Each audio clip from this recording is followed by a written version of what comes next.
Went up to the store earlier and seen Jamaica. Get a cup of coffee, which is right here. Color. Now I'm just gonna dump it on top of what I had. My cup.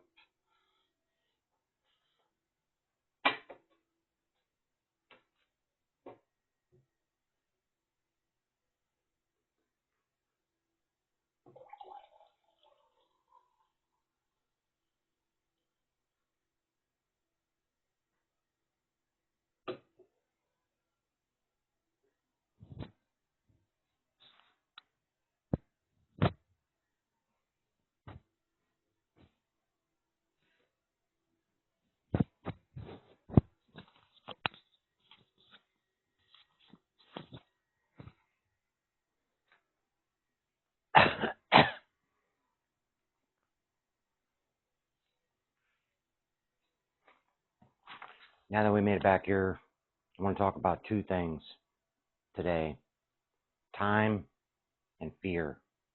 Now, I'm going to write that one out. Time. Time. Time. It's a little word, it's just 4 letters.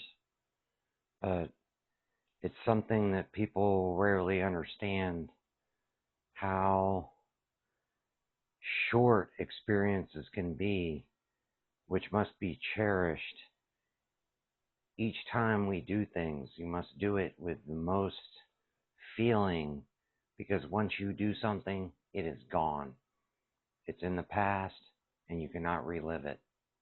Now, what does that mean? How does that affect anything? It can or it cannot if you allow it to in your head. Now, how much time have I lost in my life? Let's see, we'll start here.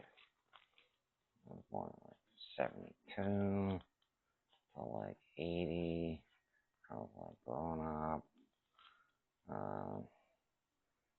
Like 80 to 90, high school and all that, all good.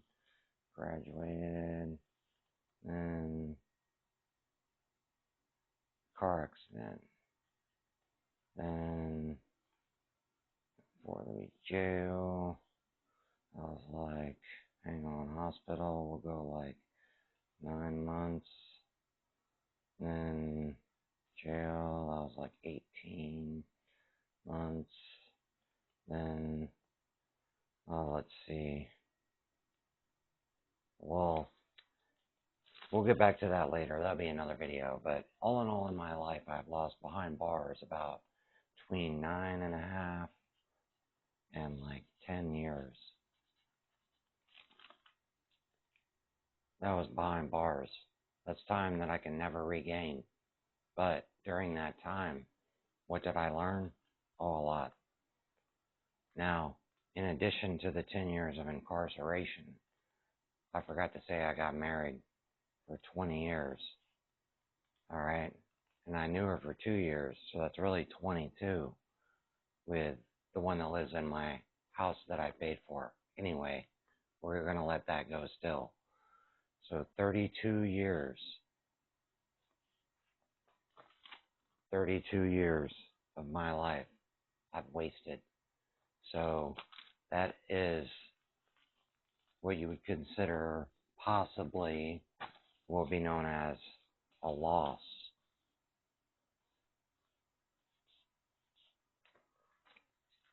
But over that period, I learned an extreme amount about family, friendships, bonds, and, oh, I forgot to say, rehab.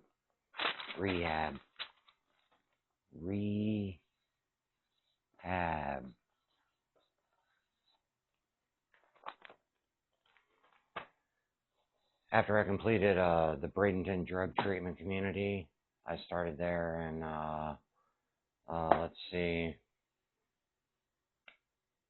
I forgot, 95, 96, somewhere in there. I got in there, and I completed the program. It was 7 months of inpatient treatment We lived on a facility. It was a few acres.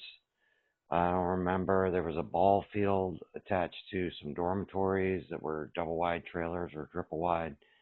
And then on that property, um, we built a volleyball court over a few weeks. We dug all the dirt out, removed it, then put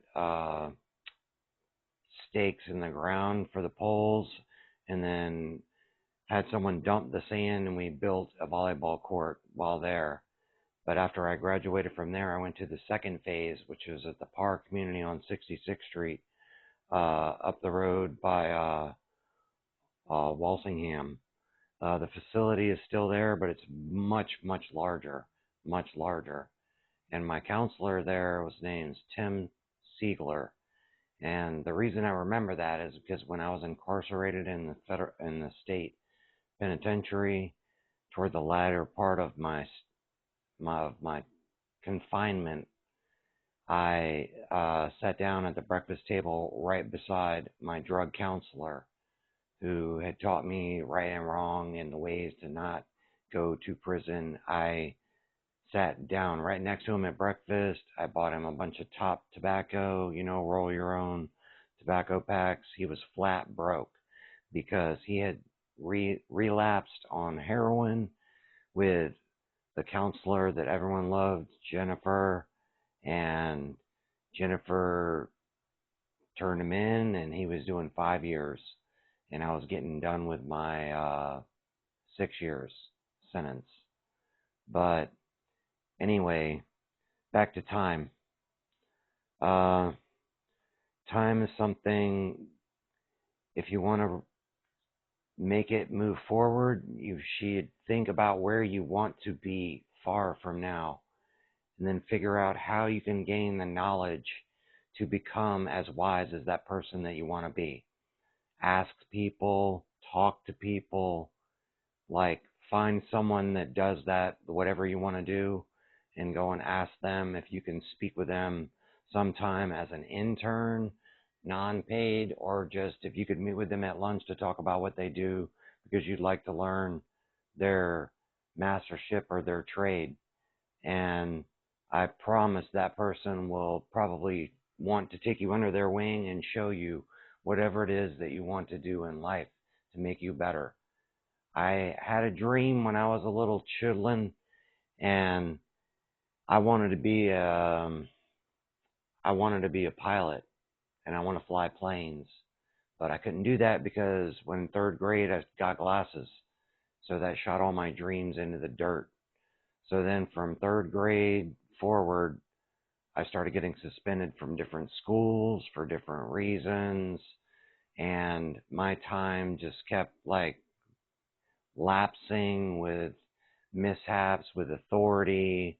Um, I took Prozac after my car accident where I lost my girlfriend who sat beside me when I drove the car into the tree. And I had depression for a long, long time.